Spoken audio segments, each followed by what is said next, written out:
Satu firman Allah, "Alladzi khalaqal mauta wal hayata liyabluwakum ayyukum ahsanu amala." Al-ayat. Alladzi ialah Allah, khalaqal mauta yang menciptakan kematian, wal hayata dan kehidupan, liyabluwakum untuk menguji kalian semua, untuk menseleksi kita semua. Jadi saat ini kita sedang menjalani audisi, kita sedang menjalani seleksi. Ayyukum, siapakah di antara kalian, siapakah di antara kita ini hamba-hamba Allah, ahsanu amala, yang terbaik prestasi ibadahnya, yang terbaik prestasi amal pekerjaannya. Jamaah yang dimuliakan Allah, dalam ayat ini Allah menilai kita dari kualitas apa yang kita kerjakan, bukan kuantitas. Al-Imam Ibnu Katsir rahimahullah ta'ala ketika beliau mengomentari atau menafsirkan ayat ini, kita umat Nabi Muhammad sallallahu alaihi wasallam dikaruniai umur yang lebih pendek dibanding umat-umat yang terdahulu. Dalam sabdanya Rasulullah sampaikan, umur ummati baina sittin wa sab'in, umur umatku berkisar antara 60-70. Maka kesempatan yang pendek ini berbuat pun menjadi pendek dan singkat. Maka kalau ukurannya kuantitas, kita akan kalah dengan umat yang terdahulu. Tapi kalau ukurannya kualitas, kita bisa bersaing dengan umat yang terdahulu, dan bahkan kita menjadi lebih baik dari umat-umat yang terdahulu. Lalu bagaimana caranya agar yang kita kerjakan di kesempatan yang sangat singkat ini memperoleh hasil yang maksimal, baik itu berkenaan dengan urusan keduniaan kita maupun terlebih yang berurusan dengan akhirat kita. Seorang ulama, Al-Imam Abu Nasir bin Muhammad bin Ibrahim As-Samarqandi, atau yang lebih dikenal dengan Al-Imam Abu Lais, dalam tulisannya Tanbihul Ghafilin, beliau menyampaikan, yahtajul amalu arba'ata asya hatta yusallima. Setiap amal pekerjaan atau ibadah kita ini membutuhkan 4 hal agar memperoleh hasil yang maksimal, agar memperoleh hasil yang berkualitas. Apa itu? Yang pertama adalah al-ilmu qabla bada'ihi. Kita menguasai ilmu pengetahuan dari apapun yang akan kita kerjakan akan lebih memperoleh hasil yang berkualitas. Maka ayat yang pertama kali diturunkan oleh Allah kepada Nabi kita Muhammad dengan wasilah malaikat Jibril alaihi salam, 5 ayat dalam surah Al-Alaq, mengulang 2 kali lafal Iqra, artinya bacalah. Karena membaca adalah jendela ilmu pengetahuan. Secara tidak langsung Allah memerintahkan kita umat Islam menjadi umat-umat yang terdidik, menjadi umat-umat yang mempunyai ilmu pengetahuan. Ada satu makalah, man arada dunya fa alaihi bil ilmi. Siapa yang ingin menguasai dunia dalam berbagai bidang, fa alaihi bil ilmi, maka mutlak membutuhkan ilmunya. Wa man arada al-akhirah, siapa yang ingin sukses akhiratnya, fa alaihi bil ilmi, maka mutlak butuh ilmu. Wa man aradahuma, dan siapa yang ingin berhasil dua-duanya, maka juga butuh ilmu. Alhamdulillahirabbil alamin, di masa pandemi sekarang, walaupun anak-anak kita belajar tidak seperti waktu-waktu sebelumnya, tetapi Allah sudah menyiapkan teknologi sehingga anak-anak kita tetap bisa belajar. Dan kita bangsa Indonesia patut bersyukur bahwa perguruan tinggi Islam di Indonesia akhir-akhir ini 10 besar diraih oleh mayoritas perguruan Islam di Indonesia. Maka kita sebagai bangsa Indonesia, umat Islam Indonesia, kalau tidak terus belajar dan belajar, maka kita akan kalah dengan bangsa-bangsa lain, dan juga kualitas dari hasil yang ingin kita peroleh akan berkurang kalau tanpa didasari dengan ilmu. Maka tidak ada kata berhenti untuk belajar. Minal mahdi ilal lahdi. Berawal kita turun dari buayan sampai nanti diantar ke pemakaman, baru selesai tugas kita untuk belajar. Yang pertama. Yang kedua, an-niyatu fi mabda'ihi.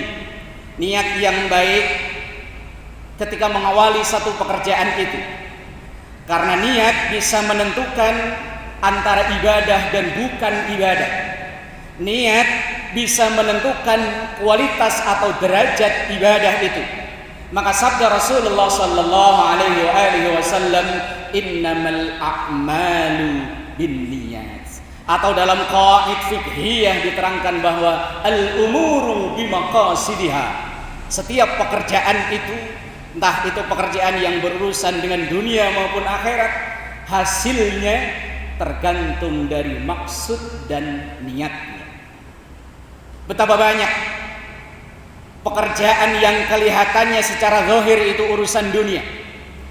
Kita bekerja, kita berkarir, berdagang, bahkan berpolitik sekalipun, kelihatannya urusan dunia, tapi kalau diawali dengan niat yang baik untuk memperjuangkan aspirasi umat, untuk mensejahterakan umat, untuk mensyiarkan agama Allah, maka akan dinilai ibadah oleh Allah Subhanahu wa ta'ala. Tapi sebaliknya, betapa banyak pekerjaan yang kelihatannya urusan akhirat. Kita puasa sunnah, berangkat umrah, berangkat haji yang membutuhkan biaya yang tidak sedikit. Zahirnya urusan akhirat, tapi kalau ada niat buruk di belakangnya, maka akan dinilai buruk pula oleh Allah Subhanahu wa ta'ala. Dan di awal tadi saya katakan, niat bisa membedakan antara ibadah dan bukan ibadah. Sama-sama kita mencuci muka, membasuh kedua tangan kita, kemudian membasahi kepala atau rambut, kemudian mencuci kedua kaki. Kalau diniatkan wudu, maka ada pahala wudu.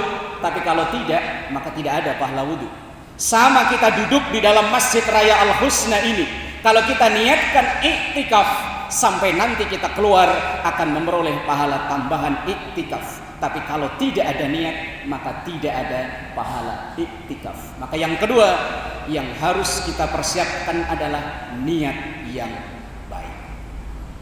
Kemudian yang ketiga yang disampaikan oleh Al-Imam Abu Nasir bin Muhammad bin Ibrahim As-Samarqandi adalah as-sabru fi wasatihi. Sabar ketika di tengah-tengah menjalani amal atau pekerjaan itu. Apapun pekerjaan kita, kesabaran mutlak dibutuhkan. Jangankan pekerjaan yang membutuhkan durasi waktu yang panjang, durasi yang pendek sekalipun, kita salat membutuhkan waktu 5-10 menit, itu pun butuh sabar. Apalagi ibadah saum yang membutuhkan waktu rata-rata kita orang Indonesia 14 jam, min tulu'il fajri ila ghurubi syamsi. Kalaulah tidak sabar, akan berhenti di tengah jalan. Kalau Ramadan mungkin suasana sangat mendukung, tapi di luar Ramadan ibadah saum terasa sangat berat kalaulah tidak sabar. Dan ibadah terpanjang kita adalah kita sebagai seorang suami adalah mencari rezeki yang halal. Kita mengarahkan mendidik anak istri kita. Ini adalah ibadah terpanjang kita sampai akhir hayat kita. Kalaulah tidak sabar, maka akan bubar di tengah jalan. Begitupun kita mungkin yang bekerja dalam bidang-bidang tertentu, yang di situ godaannya begitu berat luar biasa, yang di situ tantangannya begitu besar luar biasa. Kadang tantangan dari dalam, dari umat kita sendiri, atau bahkan dari umat yang di luar sana. Kalaulah tidak sabar, maka akan semakin berat terasa.